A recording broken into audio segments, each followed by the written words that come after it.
I'm sure that most intelligent people can do at least two things at the same time. Please read the syllabus and I'll be calling your names to check on who's here and who's not here.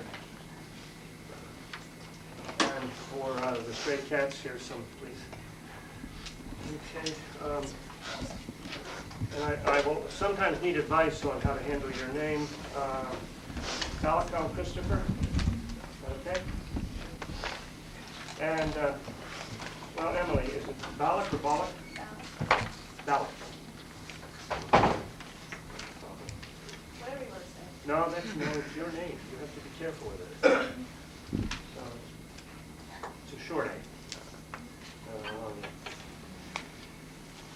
Balak?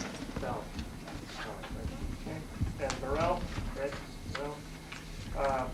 Betty. Is that right? Kyle Betty? It's Kyle. It's Kyle Betty? And Andrew, it's a wonderful names. God, I've never had a class with names like this. Audrey Bliss. Betty Bliss. Audrey? Okay. And Ralph Cortland. Where's Ralph? What's your name? Damien Halligan. What's your name? Okay, you just have to sit down. We're going to get better accommodations next time. It'll be okay. So David, Ralph Portman, I'm sorry, that too, right? Okay. And Kevin David. That's very good, easy enough. Dimitri, Phyllis Dimitri. That's straightforward too. And Donahue Mary. Okay. And Colleen Dunn. Dunn. LG? Tara? LG or LG? LG, sure. Okay. And Margaret Forbes? Oh? One thing at a time. I just want to get this thing. But I'll try to do that next time, Amy. Okay. And Marianne Gallagher? Okay. And Glanville? Julie? Glanville? Is that right? Mm-hmm. And Tony Lynn Gregory.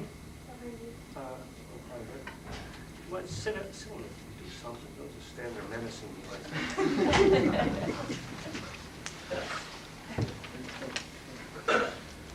that. Oh, Gregory. Where was it? That's right. Okay. And Nathan Grimm. Grimm. Okay. And Grundon. Grundon, James? James? No. And Halligan, Damien Halligan. Yeah. For you. Oh, yeah. And Kevin Hanyek? Hanyek? Okay. And William Hargreaves? Here. Stephanie Hoffman? And Alec Hoverman? Overman. Okay. Michael Kane. And Quinn Kilbury. Okay.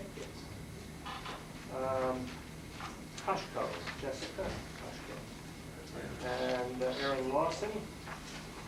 Paul Lazada. Is that all right? Yep. Matacino, Michael. Or Michael Matacino. Which one is it? Kelly McAvoy. Thank you. Okay. And Angela.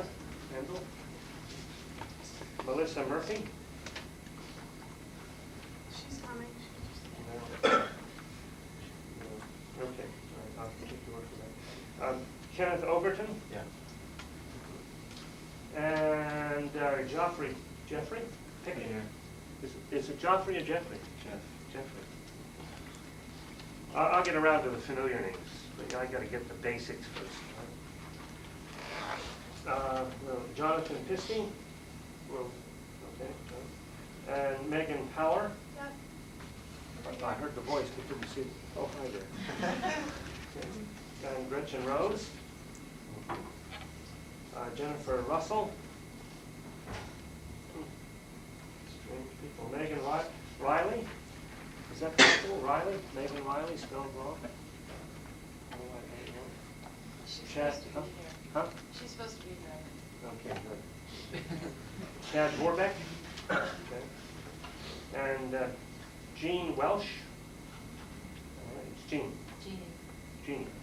Jeannie, I thought so. And Joshua Wright. Okay. And anybody's name I didn't call? Poachers? Opportunists? Nope. Okay. Well, please remember, the first thing you've got to realize is next time we'll meet downstairs in 112. Okay, and then we'll all have seats. Now, I'd like to get to work immediately with this stuff, if you don't mind. Let's take a look at the syllabus. This course requires a fair amount of tolerance on your part, and an enormous amount of emotional involvement on my part, and possibly a fair amount of emotional involvement on your part. Now, halfway through the term, you will begin to doubt my sanity, and then about 2/3 of the way through the term, you'll certainly doubt your own sanity. This is a very intellectually and emotionally strenuous operation. We're going to meet people that you've never met before, and they're going to be talking to you in sometimes the most outrageous ways you can possibly imagine. And we'll sit here and take it and discuss it and try to make some sense of the alternative religions in the United States. And that's one of the rules of the game. I will not discuss in a formal, systematic way any religious tradition that will not be represented by some devotee, some person committed to it. And I'll be coming to that before long. I'm going to compromise a little bit this year, but not a whole lot. I'll explain why. But let's get down to basics. If you would hang around here until about 12 o'clock, we add almost 2 weeks to the course. I figured that out all by myself. And 2 weeks in this course is a lot. So when the bell rings, or well, bells don't ring around here, but when the internal bell begins to ring, or your internal clock gets to 10 out of 12, put it on, what's that little thing you push so that the snooze, yeah, just sit down someplace. Yeah. Just press the snooze button, please, because we're not leaving until 12. Now, if you have to leave because of other commitments, and don't tell me about lunch, because anybody can eat lunch from 12 o'clock on. That 10 minutes is not important to you. That 10 minutes is very important for my purposes. We're going to have visitors coming from all over the place, and I would like to give them at least an hour rather than 50 minutes, which is what the psychiatrist charges you for. And I'm going to give you 10 minutes free of charge, which will probably drive you to the psychiatrist rather than help you with any therapy. So if you don't mind, we will maintain the momentum of the class until 12 o'clock. I thought that's a wonderfully devious trap to put you in. Anybody want to complain that I'm going to work overtime? Okay. So we have a deal. And I also assume that you have a deal with me, that you will do your best to attend the class sessions, especially because there are people who will be coming here without whose consultation and counsel, without confronting whom the course is nothing at all, except me babbling. That I don't expect my friends to come, and some of them are, I think they're all pretty much my friends still, from New Jersey and New York and Virginia and all over the place will be coming here. And I don't want them to come here, just like a bunch of casual people who give a shit about what we're talking about. So I expect you to be here. I will not take roll. It's a matter of conscience. It's a matter of contract as far as I'm concerned. I have a contract with you and I will be here. And you have a contract with me and you should be here. If there are any other circumstances that require you to miss, I think it should be a matter of courtesy. Why don't you mention it to me? There will be no exams in the class because I'm dedicating as much time as possible to the encounters, to the consultations, to whatever else we need in order to accomplish this this class. Those two things, and we'll be meeting downstairs, three things. Next time at 1:12 downstairs in Whitey Salt. We'll meet until 12 o'clock. And if you have some urgent engagement, such as a class at noon or something like that, sit close to the door and just get up and leave. That's all. But I think in good faith, we should try to add at least 2 weeks to the course. And you figure that out. It's the way it works, almost 2 weeks. Extra time. So instead of 14 weeks, we have 16 weeks. Now, what are we going to be doing here?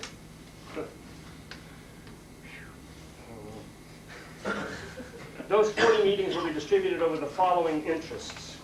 I keep looking for polite ways to put what the course is about. And first of all, maybe before this week is over, but certainly by early next week, we'll have Mormons in here. That will be one of the alternative. The course, you know, is entitled Religion from the Center to the Fringe. That was sort of a joke many years ago, and I've not been able to change the title of the course since that time. But when our visitors come, it's Religion in America, or alternative religious traditions, or something like that. The term fringe is an entirely polite sociological term, but my Jehovah's Witness friend doesn't really want to think of himself as on the fringe. And certainly the Mormons don't want to think of themselves on the fringe, and they're not on the fringe. So forget about the old title. And this year we're going to be using the title of the textbook, America's Alternative Religions. And alternative here is an entirely neutral term, as we shall see before the day is over. Now, I would like very much to get some sense of who would like to commit themselves to being the kind of the resident experts on each one of these traditions as the term moves on. And what I'm talking about is people who will help us prepare to meet our visitors, and people will help us who will help us kind of clean up after they're here, to brainstorm after they've left. I will be involved in that, and I would like very much, when we deal with the Mormons, I would like about 4 people. And I don't want formal commitments today, we'll get formal commitments next time, but I would like about 4 or 5 people to commit themselves to being resident experts. That you will know more about the Mormons than the Mormons do, or at least as much as they do, and you will be specialists, so to speak. You'll be specialists. Somebody will give a report, or be prepared to give a report in class on the Book of Mormon, where it came from, what it is, what the content is. Something about Joseph Smith, where he came from, what happened to him, what the current structure of the Mormon Church is. What's the operation of the Mormon Church? I mean, the Mormon Church operates one of the most self-contained, large-scale, and effective welfare systems in the United States. And they do it all by themselves. They build their own bishop storehouses here and there, and they have a huge, one of the largest cattle herds in the United States in the panhandle of Florida, in which they're growing meat and killing it and distributing it to needy Mormons. I mean, it's an enormous operation. Have any of you ever been to Salt Lake City or Provo, that is, been to Mormon country? You've been there?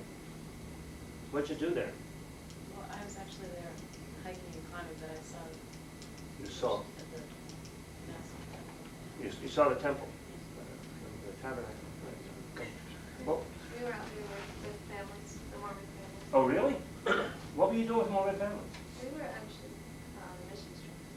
Oh, The Mormon mission trip. We were out. I see. Fascinating. Good. You ought to think about it, since you already bring some experience with you. You ought to think about that. Yeah. I'm from Utah. You are from Utah. Are you Mormon? No. No. Where are you from in Utah? I mean, it's a big place. Ogden. Ogden, yeah. Oh, well, I mean, that's the heart of the country. That and Provo are amazing, wonderful places. Yeah, fascinating. So you ought to think about it too. I'm not requiring that, but at least think about when we get around to getting people to commit themselves to certain aspects of the Mormon tradition, that you guys might want to do that. And I would give you a couple of minutes in class, 10, 15 minutes in classes before the visitors come, and maybe also after the visitors come, depending on how things have to be scheduled, to talk about your special interests and your special expertise. The Bahai sect. Does anybody have any idea who the Bahais are? It's not true. Yes. Who are the Bahais? I'm not a Baha'i woman. That's right. Okay. Who are the Bahais? I don't know. Okay, that's sensible. But you've at least heard the name. Yeah, one of You've my heard the name.